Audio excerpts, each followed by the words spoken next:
अस्सलाम वालेकुम फ्रेंड्स, मैं हूं यासीन और स्टोरी फैक्ट्स चैनल में खुश आमदीद। मई 1999 कारगिल की जंग का एक ऐसा महाज जहां पाकिस्तान आर्मी के जवानों ने ऐसे कारनामे दिखाए जो रहती दुनिया तक याद रखे जाएंगे। हक और बातिल की इस लड़ाई में कई पाकिस्तानी सोल्जर्स शहीद हुए, लेकिन अगर एक नज़र भारत पर डाली जाए तो पाकिस्तान आर्मी का एक सोल्जर भी 300 भारतीय फौजियों पर भारी रहा। और इसकी जिंदा मिसाल आपके सामने स्क्रीन पर नजर आने वाला ये पाकिस्तानी सोल्जर गाजी हवलदार फेरोज खान है, जिस पर भारतीय आर्मी ने तनवीर नामी पाकिस्तानी पोस्ट पर 300 फौजियों के साथ हमला किया। और हवलदार फेरोज खान की नफरी सिर्फ 7 अफराद पर मुश्तमिल थी।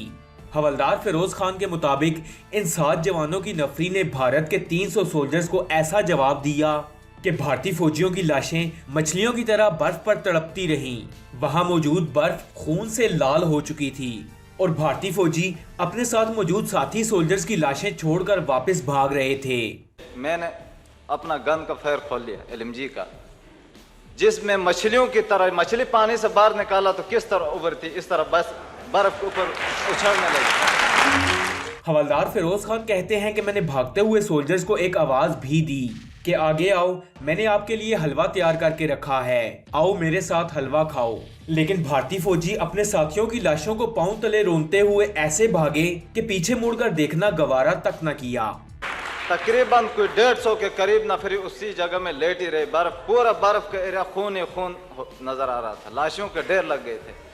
मैंने खड़ा होकर एक नारा लगाया और दूसरी बात मैंने उनको कहा, भाई साहब आ जाओ, अभी पीछे भागने का वक्त नहीं, आगे बढ़ो, हलवा मैंने तैयार किया है, मेरा नाम फेरोज खान है, मेरे साथ हलवा खाएं फिर आप लोग वापस जाएं, मैं आप लोगों को कुछ भी नहीं करूंगा।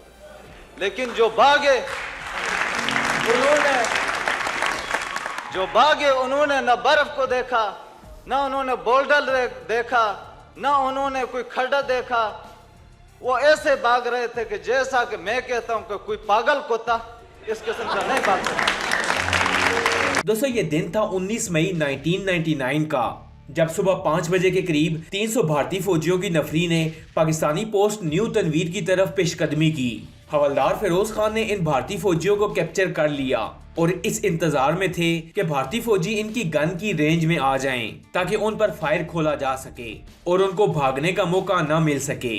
तकरीबन 5 बजे के करीब इन भारतीय फौजियों ने इस बात से बेखबर कि वो पाकिस्तानी सोल्जर्स के निशाने पर हैं एक जगह स्टे किया। अब भारतीय सोल्जर्स के ओवर कॉन्फिडेंट होने का अंदाजा लगाएं कि इन्होंने न सिर्फ पाकिस्तानी पोस्ट के करीब आकर स्टे किया बल्कि चाय भी बनाई ताकि फ्रेश होकर पाकिस्तानी पोस्ट पर हमला कर सकें। लेकिन आपने यकीनन सुन रखा होगा कि गीदड़ की जब मौत आती है तो वो शहर की तरफ भागता है। इंडियन आर्मी के साथ भी ऐसा ही हुआ।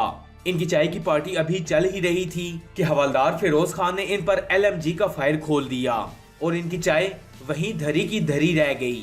एक तो मुझे ये समझ नहीं आती कि इनको चाय से इतना प्यार क्यों है। आप हमला करने आए हो तो हमला करो, अब चाय पीने बैठ गए। एक साहब ने तो सिर्फ एक चाय के कप की खातिर $1 मिलियन का त्यारा भी तबाह करवा लिया और यहाँ तक कि अपना प्राइम मिनिस्टर भी चाय वाला ही सिलेक्ट कर लिया। एनीवेज, अपने टॉपिक की तरफ आते हैं।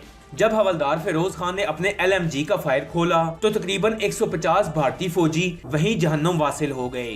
फेरोज खान कहते हैं कि मैं देख रहा था कि उन भारतीय फौजियों की हालत ऐसी थी जैसे किसी मछली को पानी से बाहर निकाल दिया जाए और वहां मौजूद बर्फ का रंग खून से लाल हो चुका था। इन 300 भारतीय फौजियों को संभलने का मौका भी नहीं मिला। इनमें से जो बचे वो बौखलाहट में इधर उधर भाग खड़े हुए, ना कोई पत्थर देखा और ना कोई खड्डा देखा, बस अपनी जान बचाने के लिए भागे जा रहे थे। और फिरोज खान ने उन्हें आवाज भी दी कि शहर पहुंचकर वाजपेयी साहब को मेरा सलाम देना। उस दिन के बाद तकरीबन 4 दिन तक भारतीय फौज अपनी लाशें उठाती रही। हवलदार फेरोज खान ने अपनी पोस्ट के कमांडर कर्नल तनवीर खान से इजाजत मांगी कि अगर आप इजाजत दें तो मैं इन 50 फौजियों को कैदी बनाकर ले आऊंगा।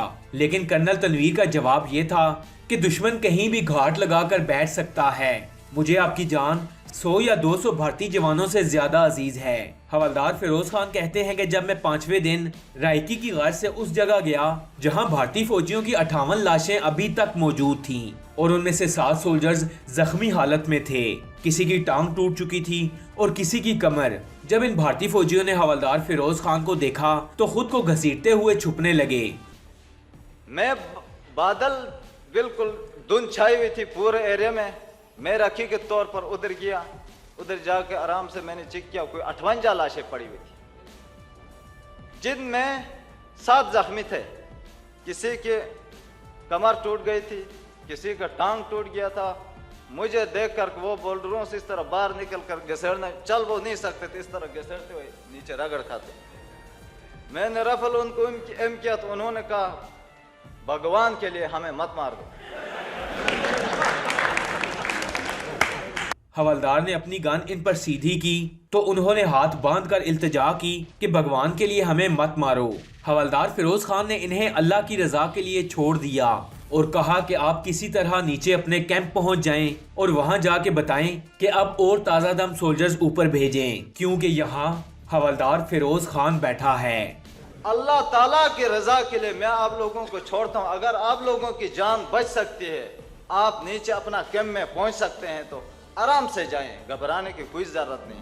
आराम से जाएं और नीचे जाके अपने जवानों से कहें कि ताज़ा दम इस एरिया में भेज दे, क्योंकि यहाँ पे फिरोज खान बैठा हुआ है। ताज़ा दम जवान। दोस्तों, जो कौमें अपने मुश्किल वक्त को हंसते और मुस्कुराते फेस करती हैं, उन कौमों को कौन शिकस्त दे सकता है। 300 सोल्जर्स की नफरी पर सिर्फ 7 मुसलमान सोल्जर्स का भारी पड़ना कोई आम बात नहीं है। जंग लाजिम हो जाए तो लश्कर नहीं देखे जाते, बल्कि उनका मुकाबला किया जाता है और यही पाक आर्मी करती है।